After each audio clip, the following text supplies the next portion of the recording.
తమిళనాడులో కాలేజీలో డిగ్రీ చదువుతున్న దళిత విద్యార్థి బుల్లెట్ వేసుకుని వెళ్తున్నాడని రెండు చేతుల్లో నరకడం అమానుషానికి పరాకాష్ట అని మాజీ ఎంపీ జీవీ హర్షకుమార్ తీవ్ర ఆందోళన వ్యక్తం చేశారు.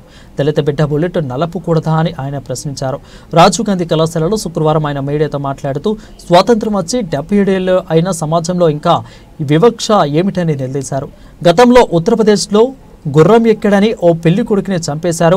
దళితులు బుల్లెట్ నడపకూడదా, గుర్రం ఎక్కకూడదా అని తీవ్ర స్వరంతో ఆయన ప్రశంసించారు. ఇక ప్రభుత్వాలను తప్పుపట్టడం కాదు, సమాజంలో జరుగుతున్న పరిణామాలు చాలా తీవ్రంగా ఉంటున్నాయని అన్నారు. ప్రభుత్వాలకు చిత్తశుద్ధి ఉంటే ఈ వివక్ష పోతుందని ఆయన వ్యాఖ్యానించారు. సుప్రీంకోర్టు పక్షపాత దృష్టితో ఎస్సీ చట్టాలను నీరుగార్చాలనే పనిలో ఉందని అన్నారు.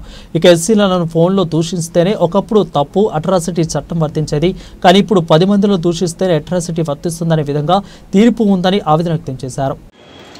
తమిళనాడులో జరిగిన సంఘటన బుల్లెట్ వేసుకుని వెళ్తున్నాడని చెప్పి కాలేజీలో థర్డ్ ఇయర్ అంటే బహుశా డిగ్రీ స్టూడెంట్ అయి ఉంటాడు.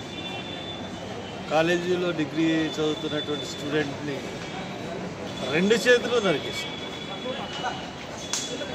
ఇది అమానుషానికి పరాకాష్ట. అంటే ఒక దళిత బిడ్డ బుల్లెట్ నడిపితే అంత ఆక్రోశం చెందాల. ఇంకా సంఘంలో ఇంత వివక్ష ఉందా? ఇంతకుముందు ఉత్తరప్రదేశ్లో గుర్రం ఎక్కాడని ఒక పెళ్లి కొడుకుని చంపేశారు. ఇంకా హత్రాస్ లాంటి సంఘటనలు మనం చూస్తున్నాం. భారతదేశంలో ఇప్పుడు 77 సంవత్సరాలు అయింది స్వాతంత్రం వచ్చి, 78వ సంవత్సరం రాబోతుంది.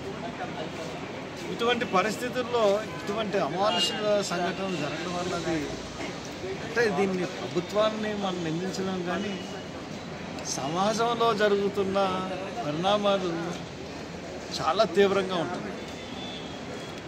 ఎంత తీవ్రంగా ఉంటున్నాయంటే ఒకటి సుప్రీంకోర్టు కూడా నేను ఖచ్చితంగా చెప్తున్నాను, ఒక పక్షపాత దృష్టితో ఎస్సీస్ పట్ల ఎస్సీస్ చట్టాలని నీరుగార్చే పనిలో సుప్రీంకోర్టు. ఇంతకుముందు ఫోన్లో దూషించిన నేరమే అన్న చెప్పింది సుప్రీంకోర్టు. 10 మందిలోనే దూషిస్తే తప్పు అనేసి కొత్త భాష. అసలు అట్రాసిటీస్ యాక్ట్కి station bail 41 CRP station bail ఇస్తాం. అంటే వివక్షని సుప్రీంకోర్టు కానీ హైకోర్టులు కానీ వివక్ష తొలగించాలనుకుంటున్నాయా, వివక్షని ప్రోత్సహించాలనుకుంటున్నాయో అర్థం కాని పరిస్థితుల్లో చుండూరులో ఊచకోత జరిగితే నిందితుల్ని నిర్దోషులుగా విడుదల చేశారు. అక్కడ చనిపోయిన వాళ్ళు ఉన్నారు. ముద్దాయిల్ని పట్టుకోవాల్సిన బాధ్యత ఎవరు? ఇప్పటికీ ముద్దాయిల్ని పట్టుకోలేని పరిస్థితి. ఈ సంఘటనల మీద ఇటువంటి తీర్పులు వస్తూ ఉంటుంటే ఆంధ్రప్రదేశ్లో కూడా చంద్రబాబు నాయుడు గారు నిన్న కూడా పట్టాభి అన్నతను ఎస్సీ దళిత హత్యల గురించి వంశీ అరెస్ట్ విషయంలో ఆయన ఎస్సీ హత్యల గురించి ఎస్సీ యొక్క అత్యాచారాల గురించి ప్రస్తావించారు. నేను అడుగుతున్నాను మీ గవర్నమెంట్ని, మీరు గవర్నమెంట్ వచ్చి 9 సంవత్సరాలు అయింది, మీరు ఉపయోగించుకున్నటువంటి కేసులు ఎన్నో కేసులు ఎస్సీ కేసులు ఉపయోగించుకున్నారు. డాక్టర్ సుధాకర్ నుంచి చీరాల కిరణ్ కుమార్ గారి నుంచి ప్రతి ఒక్క కేసు, స్నేహాలత కేసు గురించి ఏ కేసులో అన్నా సరే మీరు రీఓపెన్ చేశారా? ఇక్కడ మలక్పేటలో ఉన్న మలకపల్లిలో ఉన్న గడ్డం బుల్లయ్య కేసు కానీ లేకపోతే ఏ కేసు అన్నా సరే మీరు రీఓపెన్ చేశారా? మీ తెలుగుదేశం దాడి ఆ కేసు గురించి మీరు కింద మీద పడిపోయి ప్రత్యర్థుల్ని ఇదిగా చేస్తున్నారు.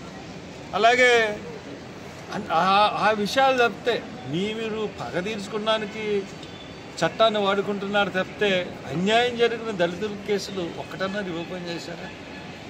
ప్రభుత్వాలే ఇలాగ చేస్తూ ఉంటుంటే సమాజంలో ఎస్సీల పట్ల వివక్ష అన్నది ఎలా పోతుంది? వివక్ష పోవాలంటే ప్రభుత్వాల్లో చిత్తశుద్ధి ఉండాలి. మీరు పథకాలు ఇవ్వడం కాదు, పథకాలతో పాటు వివక్షతని పోగొట్టి